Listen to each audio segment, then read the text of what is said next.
Hi guys, കഴിഞ്ഞ ദിവസം എന്നൊരു സുഹൃത്ത് കണ്ടായിരുന്നു. അപ്പോൾ ആ സുഹൃത്തിനോട് ചോദിച്ചു, നമ്മളിപ്പം പി സി ഒ ഡിക്ക് നമ്മൾ സൈക്ലോവ എന്ന് പറയുന്നൊരു ഉൽപ്പന്നം കൊടുക്കുന്നുണ്ട്. പക്ഷെ നമ്മളതിനെക്കുറിച്ച് കൂടുതലൊന്ന് പഠിക്കാൻ ശ്രമിച്ച സമയത്ത് പി സി ഒ ഡി അല്ലെങ്കിൽ പി സി ഒ എസ് 4 രീതിയിൽ സാധാരണ ആളുകൾക്ക് വരാറുണ്ടെന്ന് പറയുന്നുണ്ട്. ആ 4 രീതിക്കും 4 ലക്ഷണങ്ങളായിരിക്കാം, 4 തരത്തിലുള്ള ട്രീറ്റ്മെൻ്റ് ആയിരിക്കാം നോർമലി ആളുകൾ ചെയ്യുന്നുണ്ടാകുക.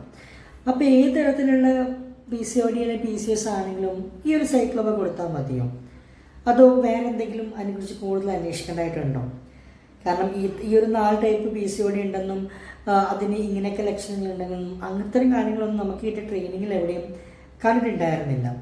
അപ്പോൾ അതിനെക്കുറിച്ചിട്ടൊരു വിശദമായിട്ടുള്ളൊരു ഡീറ്റെയിൽസ് എന്തെങ്കിലും കിട്ടുമെന്ന് അറിയാൻ വേണ്ടിയിട്ടായിരുന്നു.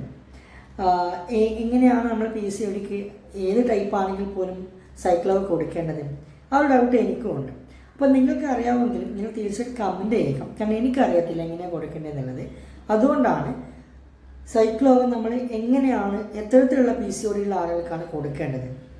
അപ്പോൾ നിങ്ങളെ കമൻറ്റ് ഞാൻ പ്രതീക്ഷിക്കുന്നുണ്ട്.